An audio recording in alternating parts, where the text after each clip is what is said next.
Did you call bank? I called game. What's up, Pack Nation? It is Pack here. I have some NBA news for you guys. That is Kawhi Leonard, one of my favorite players in the NBA, has left me. Manu, tell him to come back. Dang it, Manu. He's gone. He's gone forever.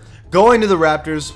And it was a trade with the Spurs for DeRozan. Okay. The Spurs also ended up getting, I always mess up this dude's name, Jacob Poeltl. And then the Raptors ended up stealing from us Danny Green. So we'll start with the Spurs. A little analysis going on. So DeMar DeRozan, according to 2K, is expected to be tied for the best player on the team with LaMarcus. The problem with that, though, is that I don't agree. I do think DeMar DeRozan's probably better than him. But I mean, that can be up for debate.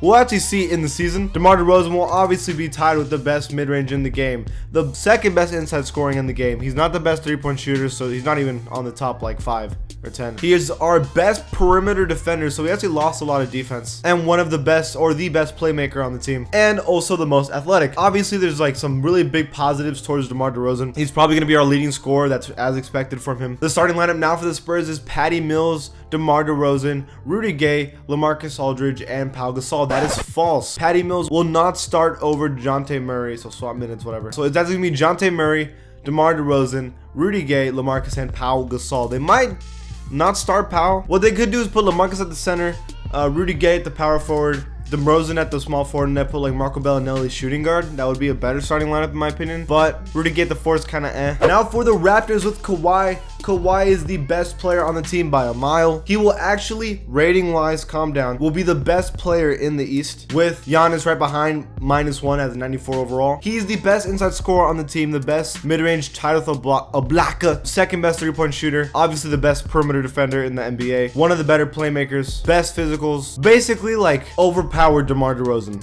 with defense, and who shows up in the playoffs. So don't be rude. Are you kidding me? The starting lineup for the Raptors is going to be Skinny Lowry, Danny Green, Kawhi, Oblaka, and then Valanciunas. But they might not have Danny Green starting. It might be someone else. It could be, they could go a lot of ways with this. They don't really have like a shooting guard. I mean, Malachi Richardson, but he's a 70 overall. I doubt that's going to happen.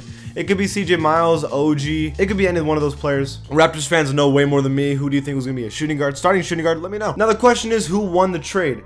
Obviously, there's the obvious answer. Kawhi Leonard, 95 overall is better than 89 overall DeMar DeRozan. Here's the thing about the situation. I think no matter what, the Spurs have won this. For the simple fact that DeMar DeRozan has a better chance of staying in San Antonio than Kawhi Leonard staying with the Raptors. It is honestly almost confirmed that he's going to the Lakers the season after next season.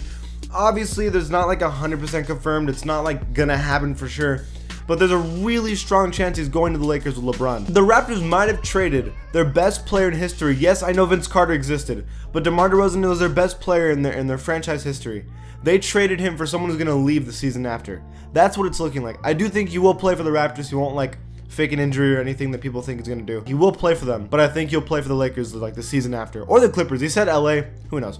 But it's not confirmed, so you never know. It might be a good trade. We'll find out in like a year. But the Spurs, they get someone. It's better than getting nothing. It's better than the Spurs keeping Kawhi and then he leaves next season for free. Instead, they actually got something in return with DeMar DeRozan and a center who the Spurs could make good soon. Plus, I know the problem is that DeMar DeRozan struggles in the playoffs. He did a little better last season, to be fair. But you now have Coach Pop coaching you, so it might be a little different. Again, it's something that we're gonna have to find out in time. Before the trade, the Spurs were the 5th offensive team, the 2nd defensive team, and the 2nd overall team in the NBA. Now, after the trade, they're the 4th offense, the 15th defense. What a dramatic change. And then the 6th overall team in the NBA. So they went from the 2nd overall team to the 6th overall team. Not very good. Before the trade, the Raptors were the 9th offense, 13th defense, and 8th team overall, which isn't bad at all. And now the Raptors are the 5th offense, the 2nd defense, and the 3rd overall team in the NBA.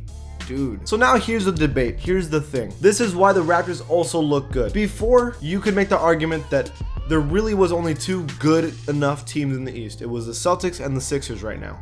Because the Raptors were good, but they weren't like winning. They kept struggling, and I know LeBron's gone, so they could have maybe made it to the finals like next season with DeRozan, but they've shown before that they struggle in the playoffs. But now you have Kawhi Leonard. Kawhi Leonard, who has proven to be an amazing player. He's won an NBA championship. He's been an NBA Finals MVP, been to the finals twice, and has amazing stats, at least in the playoffs when he's played, and an amazing defender. He's proven that he can ball. Now that tells me they actually have a chance to make it to the finals next season. I'm not saying it's gonna be easy because the Celtics are ridiculous, but there's a chance, right? So now, as I always do with these, I'm gonna simulate an entire season and show you how Kawhi, DeRozan, the Spurs, and the Raptors do in an NBA season. Let's see.